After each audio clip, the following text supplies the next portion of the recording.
This is my Tyranid paint scheme, which I've developed over the course of 3 years of trial and error. I'm not the greatest painter in the world. I've come from grinding League of Legends and Classic WoW, so my practical skills in anything useful or creative is basically zero. I am, however, very happy with how my units look now, even enough to showcase them in this video without being too embarrassed. And I have the privileged position of having a small catalogue of old images I took when I was first starting out to show my progression as a model painter. Because if there's one thing I've learned over the years, it's that going back and seeing where you started is some of the most fun you can have. The name of the Hive fleet I made is Hive Fleet Neapolitan. Like the ice cream flavour, because it basically is. It's white, pink and brown. I really like pastel colours, and whenever I have a unit with acid, I use a fluorescent green mixed with flesh, but I've opted these days to a darker, deeper green.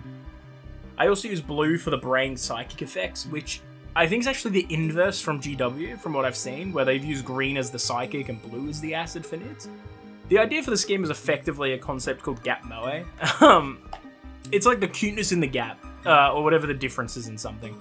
The example is with my nids, being bright, cute, colourful pastel colours contrasted with horrific gore, bloody bases, and monstrous models.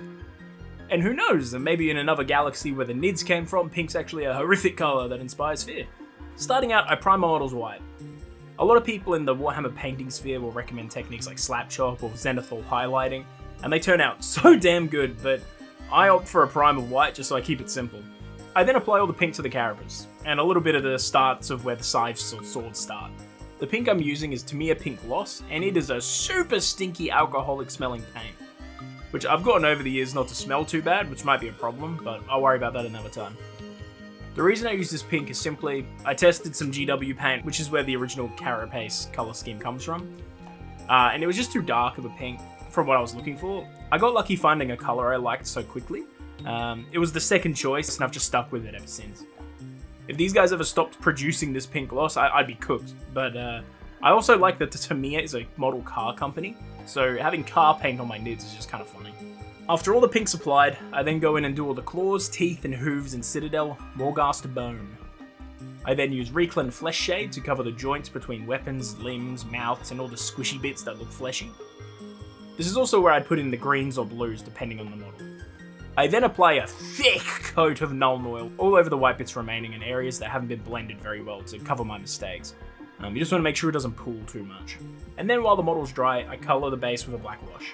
Once everything's dry, I then put a good spread of woodland scenic water effects and make sure that enough doesn't overhang from the base so it doesn't mess up with base measurements. This is also where you can put extra bits on the base, so sometimes I'll have an extra Tyranid limb or gun, just something to spice up the battlefield. This is a little guy, a little marine from the Toxicrene kit that I use as basing bits. I've kind of stopped doing this because I prefer the model just looking clean, but it's personal preference. This part takes a good while to solid up, and I usually just leave it overnight. I then paint over top the dried gamer gunk a layer of Tamiya Gloss Red. This is a much thinner gloss than the pink and makes the black underneath really pop in my opinion. Then once everything's dried up, I use a sacrificial brush and apply a thick layer of Vallejo Gloss Varnish. I think this is supposed to be using like an airbrush or something, but I don't know, I just lay it on thick with a brush, I don't care. It'll look like nothing's really changed as you apply it, but then as the varnish dries up, I think it makes the flesh look a lot less lifeless, and even makes the entire model just kind of this chewy texture to it. I love that gloss bright, gummy look. Honestly, I think I got really lucky with nids because I can use a pretty simple paint scheme like this and be battle ready without needing to paint pouches or gems or any of those accessories. My original goal was never to become an amazing painter. I just wanted a battle-ready Tyranid force that I wasn't embarrassed to put on the table.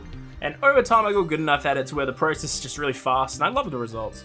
Yes, there are more technical techniques you can apply and even add on to this, but these are my boys and I love them. This is how my army first looked, and if you want to see how I began painting in the first place, please check out my video in which I went over starting the hobby with friends if you haven't already.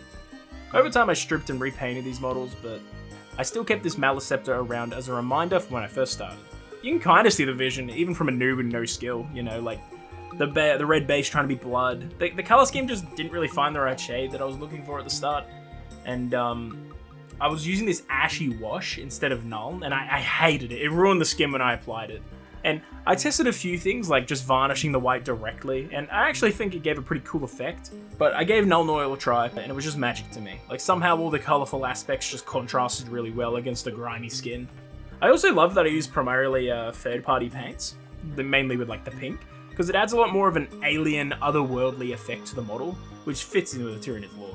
I hope you enjoyed. This video was a little bit more lower effort than the last two I've produced, but that's because I needed a good excuse to paint these Hormigans for a tournament this weekend, and I want to save all my effort in prepping, not only for the tournament in a few days, but making the best tournament recap video I can.